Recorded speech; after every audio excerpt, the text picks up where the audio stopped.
हर हफ्ते बड़ी मेहनत से आपके लिए वीडियोस बनाता हूँ, तो प्लीज चैनल को सब्सक्राइब कर देना।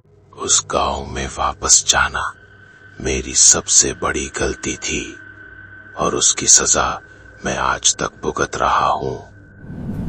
बात पिछले हफ्ते की है, जब मैं अपनी पुश्तैनी जमीन का सौदा करने के लिए उस गांव में गया था। सोचा था कि सुकून के 2 पल बिताऊंगा, लेकिन गांव में घुसते ही मुझे महसूस होने लगा कि कुछ तो अजीब है इस गांव में। शाम के सिर्फ 7 बजे थे, पर पूरे गांव में ऐसा सन्नाटा पसरा था जैसे शमशान में होता है। न कोई कुत्ता भौंक रहा था, न किसी घर से रोशनी आ रही थी। मैं सीधे अपने पुराने केयरटेकर भीमा काका के घर पहुंचा।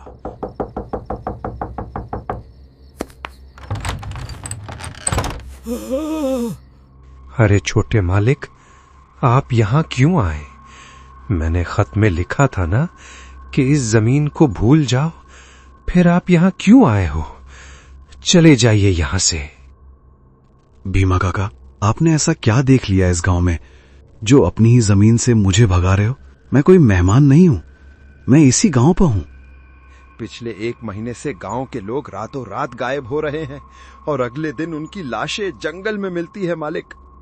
वो शैतान सिर्फ जान नहीं लेता, वो बूंद बूंद इंसान की जिंदगी निचोड़ लेता है। उनकी बातें सुनकर मेरे रोंगटे खड़े हो गए थे, लेकिन मुझे इन बातों पर यकीन नहीं हो रहा था। खैर, रात हुई और मैं काका के घर की छत वाले कमरे में सोने चला गया। करीब 3 बजे मेरी आंख एक अजीब सी सीटी की आवाज से खुली। वो आवाज हवा की नहीं थी, वो ऐसी थी जैसे कोई बहुत दूर से मुझे बुला रहा हो। मैंने खिड़की से नीचे देखा तो मेरा खून जम गया। भीमा काका, जो चलने फिरने में लाठी का सहारा लेते थे, वो बिना किसी सहारे के बिल्कुल सीधे एक ज़ॉम्बी की तरह घर से निकलकर जंगल की तरफ जा रहे थे। मैं घर से निकलकर उनके पीछे पीछे जाने लगा। भीमा काका जंगल के अंदर घने अंधेरे में चलते जा रहे थे। जंगल में सिर्फ चांद की हल्की रोशनी पड़ रही थी। भीमा काका जंगल के अंदर एक बड़े से पेड़ के पास जाकर रुक गए और आसमान की तरफ अपने दोनों हाथ ऊपर उठाकर कुछ बड़बड़ाने लगे। मैं पेड़ के पीछे खड़ा होकर ये सब देख रहा था। कुछ ही देर में जोर की बिजली कड़कने लगी।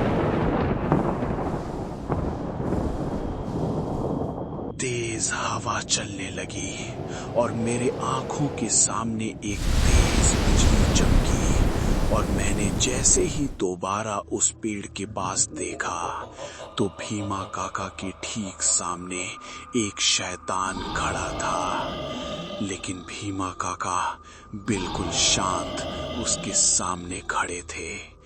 उसका वो भयानक रूप देखकर मेरा पूरा शरीर पसीने से भीग गया। मालिक, आपका इंतजार खत्म हुआ। आपका शिकार, जिसका आपको इतने सालों से इंतजार था, वो इस गांव में वापस आ चुका है। आखिर कौन है वो शैतान और वो किस शिकार की बात कर रहा है?